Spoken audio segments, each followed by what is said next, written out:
If you like the video, don't forget to subscribe. Thanks in advance. The Dream of a Ridiculous Man by Fyodor Dostoevsky. Chapter 5. Yes, it ended in my corrupting them all. How it could come to pass I do not know, but I remember it clearly. The dream embraced thousands of years and left in me only a sense of the whole. I only know that I was the cause of their sin and downfall, like a vile trichina, like a germ of the plague infecting whole kingdoms, so I contaminated all this earth, so happy and sinless before my coming. They learnt to lie, grew fond of lying, and discovered the charm of falsehood. Oh, at first perhaps it began innocently, with a jest, coquetry, with amorous play, perhaps indeed with a germ, but that germ of falsity made its way into their hearts and pleased them. Then sensuality was soon begotten. Sensuality begot jealousy, cruelty. Oh, I don't remember, but soon, very soon, the first blood was shed.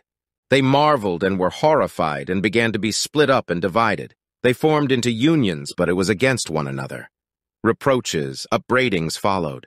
They came to know shame, and shame brought them to virtue. The conception of honor sprang up, and every union began waving its flags.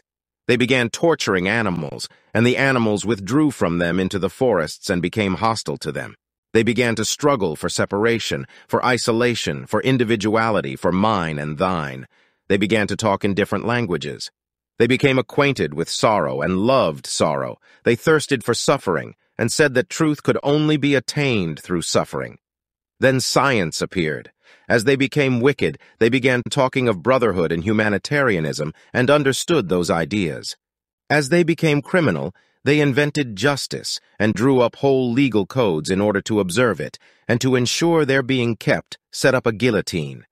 They hardly remembered what they had lost.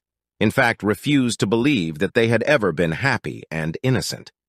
They even laughed at the possibility of this happiness in the past and called it a dream. They could not even imagine it in definite form and shape, but strange and wonderful to relate.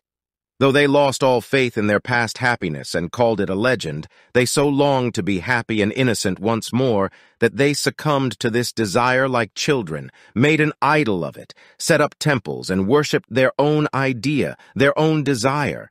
Though at the same time they fully believed that it was unattainable and could not be realized, yet they bowed down to it and adored it with tears. Nevertheless, if it could have happened that they had returned to the innocent and happy condition which they had lost, and if someone had shown it to them again and had asked them whether they wanted to go back to it, they would certainly have refused. They answered me, "We may be deceitful, wicked, and unjust. We know it and weep over it. We grieve over it. We torment and punish ourselves more perhaps than that merciful judge who will judge us and whose name we know not. But we have science, and by the means of it we shall find the truth and we shall arrive at it consciously. Knowledge is higher than feeling. The consciousness of life is higher than life. Science will give us wisdom. Wisdom will reveal the laws, and the knowledge of the laws of happiness is higher than happiness." That is what they said, and after saying such things, everyone began to love himself better than anyone else, and indeed, they could not do otherwise. All became so jealous of the rights of their own personality that they did their very utmost to curtail and destroy them in others, and made that the chief thing in their lives. Slavery followed, even voluntary slavery. The weak eagerly submitted to the strong, on condition that the latter aided them to subdue the still weaker. Then there were saints who came to these people, weeping, and talked to them of their pride, of their loss of harmony and due proportion, of their loss of shame. They were laughed at or pelted with stones. Holy blood was shed on the threshold of the temples.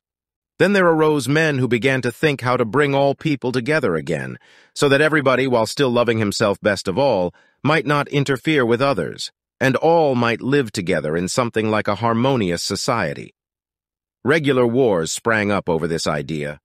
All the combatants at the same time firmly believed that science, wisdom, and the instinct of self-preservation would force men at last to unite into a harmonious and rational society. And so, meanwhile, to hasten matters, the wise endeavored to exterminate as rapidly as possible all who were not wise and did not understand their idea that the latter might not hinder its triumph.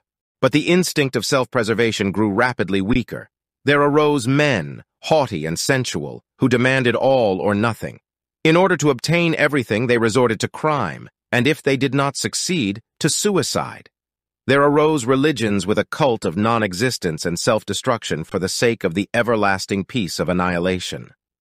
At last, these people grew weary of their meaningless toil, and signs of suffering came into their faces, and then they proclaimed that suffering was a beauty, for in suffering alone was their meaning.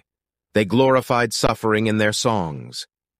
I moved about among them, wringing my hands and weeping over them, but I loved them perhaps more than in old days, when there was no suffering in their faces, and when they were innocent and so lovely. I loved the earth they had polluted even more than when it had been a paradise, if only because sorrow had come to it. Alas, I always loved sorrow and tribulation, but only for myself. But I wept over them, pitying them. I stretched out my hands to them in despair, blaming, cursing, and despising myself. I told them that all this was my doing, mine alone, that it was I had brought them corruption, contamination, and falsity. I besought them to crucify me. I taught them how to make a cross. I could not kill myself. I had not the strength, but I wanted to suffer at their hands. I yearned for suffering. I longed that my blood should be drained to the last drop in these agonies. But they only laughed at me, and began at last to look upon me as crazy. They justified me. They declared that they had only got what they wanted themselves, and that all that now could not have been otherwise. At last they declared to me that I was becoming dangerous, and that they should lock me up in a madhouse if I did not hold my tongue.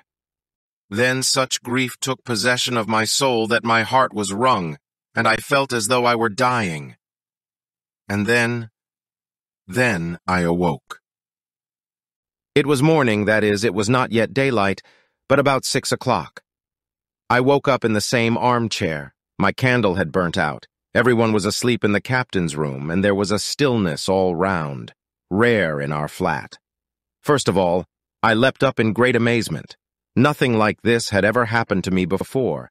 Not even in the most trivial detail. I had never, for instance, fallen asleep like this in my armchair. While I was standing and coming to myself, I suddenly caught sight of my revolver lying loaded, ready, but instantly I thrust it away. Oh, now, life! I lifted up my hands and called upon eternal truth, not with words, but with tears. Ecstasy, immeasurable ecstasy, flooded my soul. Yes, life and spreading the good tidings. Oh, I at that moment resolved to spread the tidings, and resolved it, of course, for my whole life. I go to spread the tidings, I want to spread the tidings of what? Of the truth, for I have seen it with my own eyes, have seen it in all its glory. And since then, I have been preaching. Moreover, I love all those who laugh at me more than any of the rest. Why that is so I do not know and cannot explain, but so be it. I am told that I am vague and confused, and if I am vague and confused now, what shall I be later on? It is true indeed. I am vague and confused, and perhaps as time goes on I shall be more so. And of course I shall make many blunders before I find out how to preach, that is, find out what words to say, what things to do, for it is a very difficult task. I see all that as clear as daylight, but listen, who does not make mistakes? And yet, you know, all are making for the same goal, all are striving in the same direction anyway, from the sage to the lowest robber, only by different roads. It is an old truth, but this is what is new. I cannot go far wrong, for I have seen the truth. I have seen and I know that people can be beautiful and happy without losing the power of living on earth. I will not and cannot believe that evil is the normal condition of mankind, and it is just this faith of mine that they laugh at. But how can I help believing it? I have seen the truth. It is not as though I had invented it with my mind. I have seen it, and the living image of it has filled my soul forever. I have seen it in such full perfection that I cannot believe that it is impossible for people to have it.